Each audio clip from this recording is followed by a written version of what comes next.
At kaugnay pa rin sa biyahe ng ating mga kababayan matapos ang mahabang holiday break, makakausap naman natin ngayon, Attorney Manuel Jeffrey David, Head Executive Assistant ng Manila International Airport Authority. Attorney, magandang umaga po sa inyo. Salamat sa pagpapaunlak sa unang balita. Good morning, Sir Ivan. Hingi ho kami ng mga numbers inyo. Ano ho bang update natin sa mga pasaherong naitala kahapon at ngayong araw inaasahan natin na mga lilipad? Well, kahapon po nakapagtala tayo ng 154,707 passengers, no?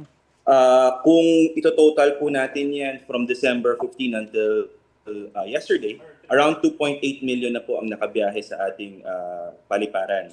Yung forecast naman po natin, no, for the moving forward from today until January 5, which we are forecasting for, we're still expecting around 620,000 passengers po, on an average of 150,000 per day.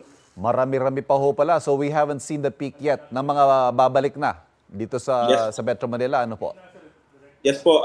In fact, what we are expecting is on January 5 po, baka yan yung may pinakamarami tayo at around 156,000.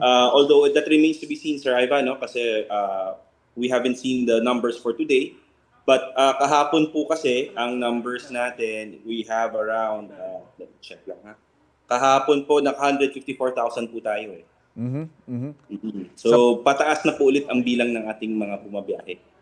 Kumusta ho ang nagiging passenger experience dyan sa airport sa mga panahong ito? Of course, that's a lot of foot traffic, na mga daming pasahero. Kumusta ho ba? Yung typical po talaga na bottlenecks natin would be the immigration line po, no? Considering the rush of the yung pasahero during peak hours po. Pero during light hours ng airport, we see na light queuing lang po talaga. So kung kayo po ay makakaranas talaga ng pagpipila or mahabang pila sa ating pagki-clearance sa immigration, yun po ay dahil sa sabay-sabay po talaga ng dadatingan ng ating mga kababayan. So konting pasensya lang po sana. Yung facilities naman po natin, air conditioning, x-rays, wala naman ho tayong nagiging problema? Wala naman po. Meron lang pong reported incident before regarding heightened temperatures, pero hindi naman po siya katulad nung dati. So may nakaranas lang po ng konting pag-init, pero hindi naman po siya yung nawalan ng air conditioning. At syempre, dahil po sa dami ng mga flights, wala naman ho ba tayo mga naitatalang incidents ng delay o canceled flights? Meron po tayong incidents of delay, Sir Ivan. No? Hindi po nawawala yan sa ating paliparan. It comes with the territory of running the airport.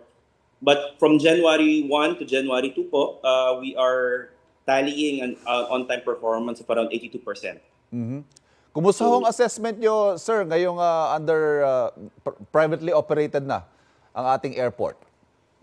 We have to give credit to NNIC, which is the operator of the airport. No, they have brought efficiencies in running the airport.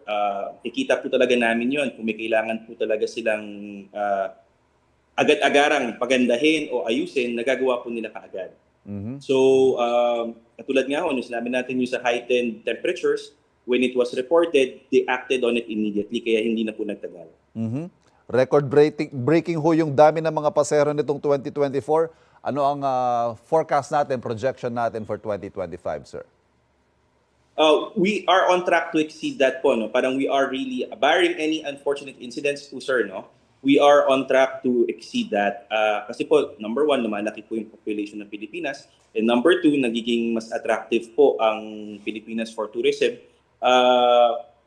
Lumalaki din po talaga yung volume ng traffic as far as passengers are concerned. In fact, yung concession agreement po namin with NNIC provides for them, the airport should be able to accommodate 60 million passengers. No? So yan po talaga yung goal ng project. So hopefully, we get to hit that number po. And of course, again, better passenger experience sa ating airport. Sana. Yes po, sir. Sama po yan. Maraming salamat po, MIA Head Executive Assistant Attorney Manuel Jeffrey David. Magandang umaga po. Salamat po. Kapuso, huwag magpapahuli sa latest news and updates. Mag-iuna ka sa balita at mag-subscribe sa YouTube channel ng GMA Integrated News.